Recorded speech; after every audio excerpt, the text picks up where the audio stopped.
One of my favorite foods growing up as a young child was panzerotti. And I can remember when I would come home from school and that beautiful smell, you can smell it from outside, and nonna would be inside preparing my panzerotti, and I couldn't wait to get in to try it. So, in honor of my nonna, I'm keeping the tradition alive. Hello everyone, this is Paulo Fabrizio, the Pizza Artist, and welcome back. And on today's episode of the Pizza Artist, we got panzerotti, our favorite. And here, Teresa's preparing the sauce for the panzerotti to put on top. So she's, as she usually does, she's got olive oil with a little bit of onions in there, stirring it up. Good job, Teresa. And while she's doing that, I'm going to show you what to do for the panzerotti. And as normal, I just get whatever I have in the fridge. So onions, green olives, black olives. I got pepperoni. There's onions. Mozzarella. Today I'm going to use mozzarella in the panzerotti. And it's going to be delicious. And I got dough. So there's Teresa getting the sauce ready. She puts our homemade sugo, as we call it in Italian, sauce. She's going to be cooking it up. So while she's cooking that up, it looks delicious, Teresa. Look at that. Oh, us Italians, we love tomato sauce. It's like blood for us. Pomodoro, salsa. Okay, so she put the onions with the olive oil. She sauteed them up, and she put the sugo inside. She's putting a little bit of salt. Good job, Teresa. A little bit of salt, a little bit of pepper. Season it up the way you want to do your own sauce. But here she's going to bring it to a boil. She'll cook it for about 30 minutes. There's black pepper. Oh, sorry, a little bit of sugar. That's fine. Look how fantastic it is. Oh, I can't wait. The fireworks are going off. Can't wait to try this sauce on top of my panzerotti. So let's go back to the panzerotti. Now, the dough, I think these were around 6 ounces, 7 ounces. I got a pizza dough and I cut them in threes and I rounded them up. So I let them rest. So I already did the hard work. So here we go. We stretch it out.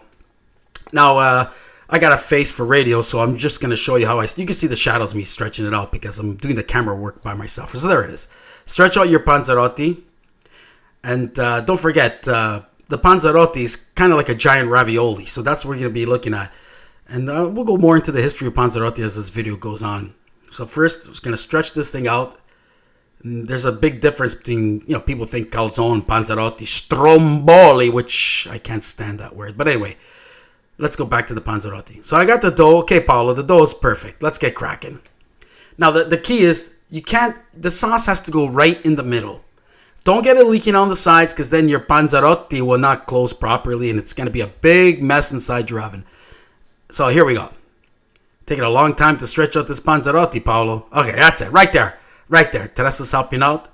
The sauce goes right in the middle. All right, take it easy because we're going to be putting sauce on top. Hey, what are you doing? No. That's enough. We're going to put the cheese right in the middle. Now, I like to, I think this one's just going to be cheese. But if you're going to put like ingredients around it, block the sauce from leaking. That's what I normally do. So this one's just going to be cheese. All right. Do you want more cheese or not in this thing? No? Vegetarian. All right, let's go with vegetarian. Looks not even close. Pepperoni. It's a deluxe. That's fine.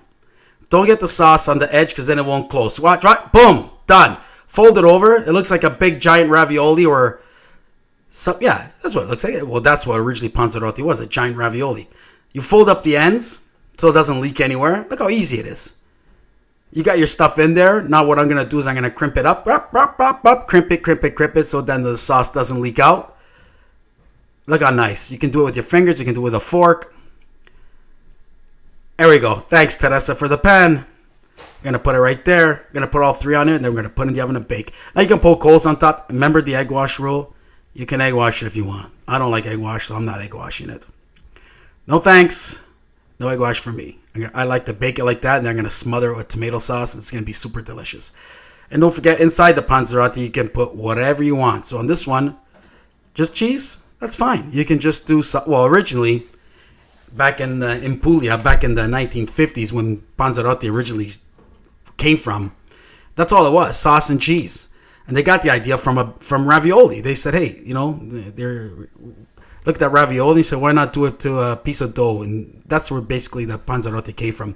And panza means stomach, and rotti means broken stomach. So that's what it looks like. It looks like a giant stomach. Watch, I'll show you right here. Look. See? That looks like a panza, stomach. and broken stomach. When you cut into it, it looks like a broken stomach. I'll show you at the end. So it's very simple. You put whatever you want in it. Now, originally, back in Puglia, what they used to do was fry these things. Pan fry. You can put it in a frying pan, and then eventually when it came to North America, they deep fried it. They would put it like you do with French fries or chicken fingers. They would stick this thing right in the deep fryer, and it would just, it would enhance. It would, let me tell you, it's super delicious either way. But no matter what, I like my panzerotti smothered in sauce, and that's what we're going to show you towards the end. Teresa's cooking the sauce. Don't forget, for about 35 minutes or so, she's boiling it. It's going to be great. So here I go. I'll show you again. Very simple. Stretch your dough. And people are saying, oh, this is like a calzone. That's fine. Towards somewhere along the line, it switched from panzerotti to calzone. Panzerotti originally was a piece of dough like this. You put your stuff, and then you cover it with the exact same shape on top, and then you crimp it, and it'll be like round. And a calzone is folded like I'm doing here. So it's the same thing. Panzerotti, calzone, same thing.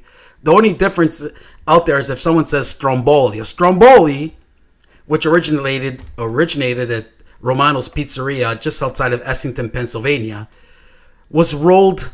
That's all it was. So they had leftover meats and stuff, and they rolled it in, and it's like a bread rolled with meats and cheese.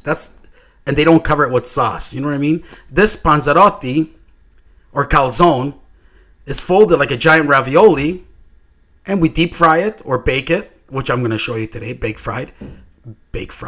it, and then we cover it in sauce. To me, a stromboli should never been invented, and you should, whenever you go out, don't even bother with a stromboli. What you order is a panzerotti, even a calzone. Just make sure it's smothered in sauce and cheese, and it will be like it's like a folded pizza, and who doesn't like pizza, right? Stromboli's a rolled up bread, rolled up sandwich. Who the hell wants that? So here we go. We got 3 on the tray. Perfect. I think Teresa marked it with some, yeah, she did. She put sauce on top to mark whose is whose. It's a pretty good idea. What I normally do is if you're making a vegetarian one, what you do is you put like a green olive on top or a green pepper, and it'll signify that one there is vegetarian. And if it's a cheese one, I put a little bit of mozzarella on top, and then you know which one is cheese. And the ones that I don't put anything on top is meat filled or deluxe, like this one here.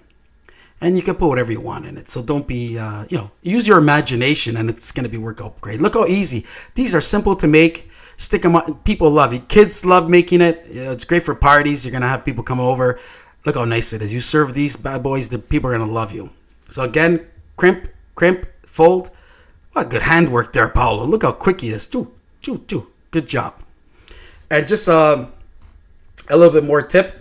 The ravioli, there's panzotti, not to be confused with panzerotti. Panzotti is actually ravioli that was originated from Genoa. So don't get if you're in an Italian restaurant, they're like, ti piace panzotti. Panzotti is pasta. But hey, there's my Christmas tree. Merry Christmas, everybody.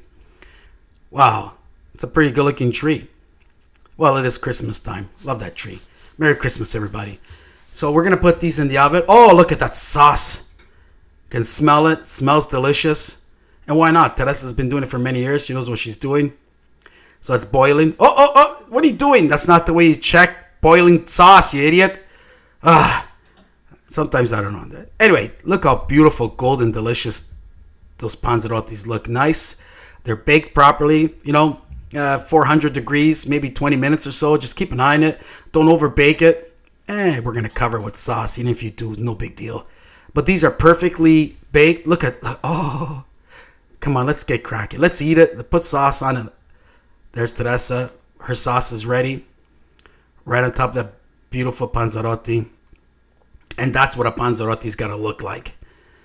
It looks great. Smells great. And when you cut into it, it's perfectly baked. Nice looking panzerotti. And, some people will call it like a turnover. And in some places in Italy, panzerottis are actually filled with like mashed potatoes. Those are like croquettes. Why not? You can do whatever you want with these things. Oh, look how beautiful it looks inside. Ladies and gentlemen, that's the pizza artist showing you panzerotti. Panzerotti, calzone. And don't forget, Strombolis. No. Stromboli was named after the Italian movie Stromboli, which came out of Italy. And forget about that. So this is a pizza artist wishing you Merry Christmas and thanks for watching the video. Ciao, everyone. Bye.